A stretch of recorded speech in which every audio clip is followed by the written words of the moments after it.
ನಮಸ್ಕಾರ ವೀಕ್ಷಕರೇ, ನಮ್ಮ ರಾಜ್ಯದ ಕೋಟ್ಯಾಂತರ ಮಹಿಳೆಯರು, ತಾಯಂದಿರು ಮತ್ತು ರೈತ ಕುಟುಂಬಗಳು ಅತ್ಯಂತ ಕಾತುರದಿಂದ ಹಾಗೂ ಕುತೂಹಲದಿಂದ ಕಾಯುತ್ತಿದ್ದ ಗೃಹಲಕ್ಷ್ಮಿ ಯೋಜನೆಯ ಅತ್ಯಂತ ಮಹತ್ವದ ಹಾಗೂ ಲೇಟೆಸ್ಟ್ ಅಪ್ಡೇಟ್ ಅನ್ನು ನಿಮ್ಮ ಮುಂದೆ ತರುತ್ತಿದ್ದೇವೆ. ಇಂದು ಬೆಳಿಗ್ಗೆಯಿಂದಲೇ ರಾಜ್ಯದ ವಿವಿಧ ಜಿಲ್ಲೆಗಳಲ್ಲಿ ಗೃಹಲಕ್ಷ್ಮಿ ಯೋಜನೆಯ 32 ಮತ್ತು 33ನೇ ಕಂತಿನ ಹಣ ಫಲಾನುಭವಿಗಳ ಬ್ಯಾಂಕ್ ಖಾತೆಗಳಿಗೆ ಹಂತ ಹಂತವಾಗಿ ಜಮೆಯಾಗುತ್ತಿದ್ದು, ಮಹಿಳೆಯರ ಮೊಗದಲ್ಲಿ ಮಂದಹಾಸ ಮೂಡಿದೆ. ಈ ಕುರಿತಂತೆ ರಾಜ್ಯ ಸರ್ಕಾರದ ಮಹಿಳಾ ಮತ್ತು ಮಕ್ಕಳ ಕಲ್ಯಾಣ ಅಭಿವೃದ್ಧಿ ಇಲಾಖೆಯ ಸಚಿವರಾದ ಲಕ್ಷ್ಮೀ ಹೆಬ್ಬಾಳ್ಕರ್ ಮೇಡಂ ಅವರು ಅತ್ಯಂತ ಸ್ಪಷ್ಟವಾದ ಮಾಹಿತಿಯನ್ನು ನೀಡಿದ್ದು, ಬಾಕಿ ಉಳಿದಿರುವ ಕಂತಿನ ಹಣವನ್ನು ಯಾವ ರೀತಿ ಬಿಡುಗಡೆ ಮಾಡಲಾಗುತ್ತಿದೆ ಮತ್ತು ಯಾರ್ಯಾರ ಖಾತೆಗೆ ಹಣ ತಲುಪಿದೆ ಎಂಬ ಸಂಪೂರ್ಣ ವಿವರಗಳನ್ನು ಇವತ್ತಿನ ಈ ವಿಸ್ತೃತ ವಿಡಿಯೋದಲ್ಲಿ ನಾವು ಒಂದೊಂದಾಗಿ ತಿಳಿದುಕೊಳ್ಳೋಣ. ಕರ್ನಾಟಕ ರಾಜ್ಯ ಸರ್ಕಾರ ಜಾರಿಗೆ ತಂದಿರುವ 5 ಮಹತ್ವಾಕಾಂಕ್ಷೆಯ ಗ್ಯಾರಂಟಿ ಯೋಜನೆಗಳಲ್ಲಿ ಗೃಹಲಕ್ಷ್ಮಿ ಯೋಜನೆಯು ಅತ್ಯಂತ ದೊಡ್ಡ ಹಾಗೂ ಕೋಟ್ಯಾಂತರ ಕುಟುಂಬಗಳಿಗೆ ಆರ್ಥಿಕ ಭದ್ರತೆಯನ್ನು ಒದಗಿಸುತ್ತಿರುವ ಹೆಮ್ಮೆಯ ಯೋಜನೆಯಾಗಿದೆ. ನಮ್ಮ ರಾಜ್ಯದ ಪ್ರತಿಯೊಂದು ಗ್ರಾಮೀಣ ಹಾಗೂ ನಗರ ಪ್ರದೇಶದ ಕುಟುಂಬದ ಯಜಮಾನಿ ಹೆಸರಿಗೆ ಪ್ರತಿ ತಿಂಗಳು ನೇರವಾಗಿ 2,000 ರೂಪಾಯಿಗಳನ್ನು DBT ಅಂದರೆ ನೇರ ನಗದು ವರ್ಗಾವಣೆ ಮೂಲಕ ತಲುಪಿಸುವುದು ಈ ಯೋಜನೆಯ ಮುಖ್ಯ ಉದ್ದೇಶವಾಗಿದೆ. ಬಡತನ ರೇಖೆಗಿಂತ ಕೆಳಗಿರುವ ಹಾಗೂ ಆರ್ಥಿಕವಾಗಿ ಸಂಕಷ್ಟದಲ್ಲಿರುವ ಕುಟುಂಬಗಳಿಗೆ ಸರ್ಕಾರದ ಈ ನೆರವು ದೈನಂದಿನ ಜೀವನ ನಿರ್ವಹಣೆಗೆ, ಮಕ್ಕಳ ಶಿಕ್ಷಣಕ್ಕೆ ಮತ್ತು ಆರೋಗ್ಯದ ಖರ್ಚು ವೆಚ್ಚಗಳಿಗೆ ಮಹತ್ವದ ಬೆಂಬಲವಾಗಿ ನಿಂತಿದೆ.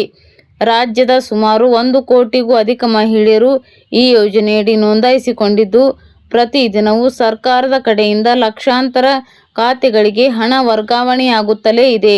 ಆದರೆ ಕಳೆದ ಕೆಲವು ದಿನಗಳಿಂದ ಅನೇಕ ಮಹಿಳೆಯರಿಂದ ನಮ್ಮ ಚಾನಲ್ಗೆ ಹೊತ್ತುಕೊಂಡು ಹಲವು ಪ್ರಶ್ನೆಗಳು ಬಂದಿದ್ದವು.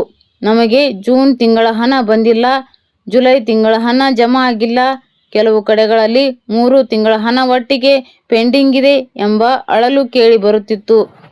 ಈ ಎಲ್ಲ ಗೊಂದಲಗಳಿಗೆ ತೆರೆ ಎಳೆಯಲಿರುವ ಮಹಿಳಾ ಮತ್ತು ಮಕ್ಕಳ ಕಲ್ಯಾಣ ಸಚಿವರಾದ ಲಕ್ಷ್ಮೀ ಹೆಬ್ಬಾಳ್ಕರ್ ಮೇಡಂ ಅವರು ಹಾಗೂ ಮುಖ್ಯಮಂತ್ರಿಗಳಾದ ಸಿದ್ದರಾಮಯ್ಯ ಮತ್ತು ಉಪಮುಖ್ಯಮಂತ್ರಿಗಳಾದ DK ಶಿವಕುಮಾರ್ ಅವರು ಅತ್ಯಂತ ಸ್ಪಷ್ಟನೆಯನ್ನು ನೀಡಿದ್ದಾರೆ.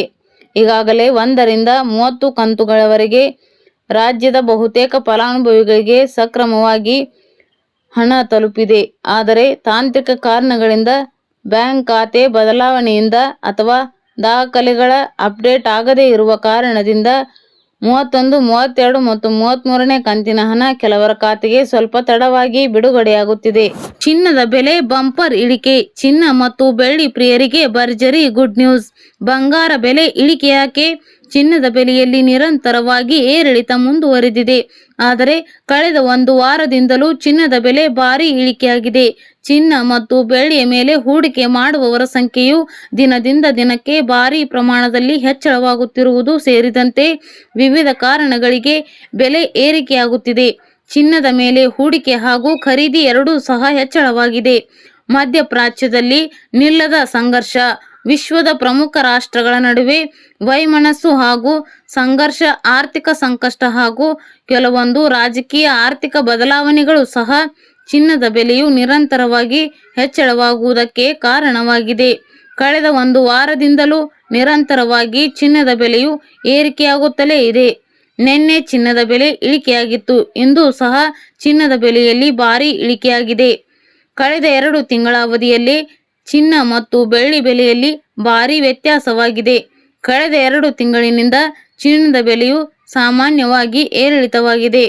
ಕಳೆದ 2-3 ವರ್ಷಗಳ ಹಿಂದಷ್ಟೇ 22 ಕ್ಯಾರೆಟ್ ಚಿನ್ನದ ಬೆಲೆಯು 50,000ದಿಂದ 55,000 ರೂಪಾಯಿಗೆ ಸಿಗುತ್ತಿತ್ತು. ಆದರೆ ಈಗ ಅದೇ ಚಿನ್ನದ ಬೆಲೆಯು ದುಪ್ಪಟ್ಟಾಗಿದೆ. ಆಗಸ್ಟ್ 4ರ ಮಂಗಳವಾರ 18, 22 ಹಾಗೂ 24 ಕ್ಯಾರೆಟ್ ಚಿನ್ನದ ಬೆಲೆ ಎಷ್ಟಿದೆ ಎನ್ನುವ ಸಂಪೂರ್ಣ ವಿವರ ಇಲ್ಲಿದೆ. 18 ಕ್ಯಾರೆಟ್ ಚಿನ್ನದ ಬೆಲೆ. 18 ಕ್ಯಾರೆಟ್ನ 1 ಗ್ರಾಂ ಚಿನ್ನದ ಬೆಲೆಯು 10,800 ರೂಪಾಯಿಯಾಗಿದೆ. 10 ಗ್ರಾಂ ಚಿನ್ನದ ಬೆಲೆಯು 1,08,000 ರೂಪಾಯಿಯಾಗಿದೆ. ಆಗಸ್ಟ್ 3ಕ್ಕೆ ಹೋಲಿಕೆ ಮಾಡಿದರೆ 18 ಕ್ಯಾರೆಟ್ ಚಿನ್ನದ ಬೆಲೆಯು 1 ಗ್ರಾಂನ ಮೇಲೆ 16 ರೂಪಾಯಿ ಹಾಗೂ 10 ಗ್ರಾಂನ ಮೇಲೆ 160 ರೂಪಾಯಿ ಕಡಿಮೆಯಾಗಿದೆ. 22 ಕ್ಯಾರೆಟ್ ಚಿನ್ನದ ಬೆಲೆ 18 ಕ್ಯಾರೆಟ್ನಂತೆಯೇ 22 ಕ್ಯಾರೆಟ್, 24 ಕ್ಯಾರೆಟ್ ಚಿನ್ನದ ಬೆಲೆಯಲ್ಲೂ ಇಳಿಕೆಯಾಗಿದೆ. 22 ಕ್ಯಾರೆಟ್ನ 1 ಗ್ರಾಂ ಚಿನ್ನದ ಬೆಲೆಯು 13,200 ರೂಪಾಯಿಯಾಗಿದೆ. 10 ಗ್ರಾಂ ಚಿನ್ನದ ಬೆಲೆಯು 1,32,000 ರೂಪಾಯಿಯಾಗಿದೆ. ಆಗಸ್ಟ್ 4ರ ಸೋಮವಾರ 22 ಕ್ಯಾರೆಟ್ನ 10 ಗ್ರಾಂ ಚಿನ್ನದ ಬೆಲೆಯು 200 ರೂಪಾಯಿ ಕಡಿಮೆಯಾಗಿದೆ. 24 ಕ್ಯಾರೆಟ್ನ ಚಿನ್ನದ ಬೆಲೆ 24 ಕ್ಯಾರೆಟ್ ಚಿನ್ನದ ಬೆಲೆಯಲ್ಲೂ ಭರ್ಜರಿ ಇಳಿಕೆಯಾಗಿದೆ. 24 ಕ್ಯಾರೆಟ್ನ 1 ಗ್ರಾಂ ಚಿನ್ನದ ಬೆಲೆಯು 14,400 ರೂಪಾಯಿಯಾಗಿದೆ ಹಾಗೂ 10 ಗ್ರಾಂ ಚಿನ್ನದ ಬೆಲೆಯು 1,44,000 ರೂಪಾಯಿಯಾಗಿದೆ. ಆಗಸ್ಟ್ 3ರ ಸೋಮವಾರಕ್ಕೆ ಹೋಲಿಕೆ ಮಾಡಿದರೆ 24 ಕ್ಯಾರೆಟ್ನ 1 ಗ್ರಾಂ ಚಿನ್ನದ ಬೆಲೆಯು 22 ರೂಪಾಯಿ ಹಾಗೂ 10 ಗ್ರಾಂನ ಚಿನ್ನದ ಬೆಲೆಯು 220 ರೂಪಾಯಿ ಕಡಿಮೆಯಾಗಿದೆ. ನಮ್ಮ ನೆಚ್ಚಿನ ಗೃಹಲಕ್ಷ್ಮಿ ಯೋಜನೆಯ ಫಲಾನುಭವಿ ತಾಯಂದಿರಿಗೆ ಮತ್ತು ಸಹೋದರಿಯರಿಗೆ ಸರ್ಕಾರದಿಂದ ಒಂದು ಅತ್ಯಂತ ಮಹತ್ವದ ಹಾಗೂ ಭರ್ಜರಿ ಸಿಹಿ ಸುದ್ದಿ ಲಭ್ಯವಾಗಿದೆ. ರಾಜ್ಯ ಸರ್ಕಾರವು ಗೃಹಲಕ್ಷ್ಮಿ ಯೋಜನೆಯ ಅಡಿಯಲ್ಲಿ ಹಲವು ತಿಂಗಳುಗಳಿಂದ ಬಾಕಿ ಉಳಿದುಕೊಂಡಿದ್ದ ಒಟ್ಟು 3 ಕಂತುಗಳ 6,000 ರೂಪಾಯಿ ಹಣವನ್ನು ಫಲಾನುಭವಿಗಳ ಬ್ಯಾಂಕ್ ಖಾತೆಗೆ ನೇರವಾಗಿ ಜಮೆ ಮಾಡುವ ಬೃಹತ್ ಪ್ರಕ್ರಿಯೆಗೆ ಇಂದಿನಿಂದ ಅಧಿಕೃತವಾಗಿ ಚಾಲನೆ ನೀಡಿದೆ. ಇಂದು ಮಂಗಳವಾರದಿಂದ ರಾಜ್ಯಾದ್ಯಂತ ಒಟ್ಟು 29 ಜಿಲ್ಲೆಗಳಲ್ಲಿ ಆಯ್ಕೆಯಾದ ಅರ್ಹ ಫಲಾನುಭವಿಗಳ ಖಾತೆಗೆ ಈ ಹಣ ಹಂತ ಹಂತವಾಗಿ ನೇರ ನಗದು ವರ್ಗಾವಣೆ ಅಂದರೆ ಡಿಬಿಟಿ ಮುಖಾಂತರ ತಲುಪಲು ಪ್ರಾರಂಭವಾಗಿದೆ. ಈಗಾಗಲೇ ರಾಜ್ಯದ ವಿವಿಧ ಭಾಗಗಳಲ್ಲಿ ಸುಮಾರು 7ರಿಂದ 8 ಲಕ್ಷಕ್ಕೂ ಅಧಿಕ ಮಹಿಳೆಯರ ಬ್ಯಾಂಕ್ ಖಾತೆಗಳಿಗೆ ಈ ಹಣ ಯಶಸ್ವಿಯಾಗಿ ತಲುಪಿದೆ. ಒಂದು ವೇಳೆ ನಿಮ್ಮ ಬ್ಯಾಂಕ್ ಖಾತೆಗೆ ಇನ್ನೂ ಕೂಡ ಈ ಹಣ ಬಂದಿಲ್ಲವಾದರೆ ನೀವು ತಕ್ಷಣವೇ ಮಾಡಬೇಕಾದ ಅತ್ಯಂತ ಪ್ರಮುಖ ಕೆಲಸಗಳೇನು? ಸರ್ಕಾರ ಹೊಸದಾಗಿ ತಂದಿರುವ ಕಟ್ಟುನಿಟ್ಟಿನ ನಿಯಮಗಳು ಯಾವುವು?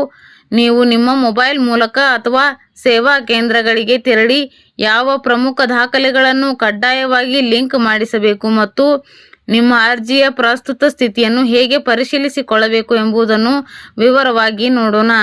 ಈ ಮಾಹಿತಿಯನ್ನು ಪ್ರತಿಯೊಬ್ಬ ಗೃಹಲಕ್ಷ್ಮಿ ಯೋಜನೆಯ ಫಲಾನುಭವಿಗಳಿಗೂ ತಲುಪುವಂತೆ ಶೇರ್ ಮಾಡಿ.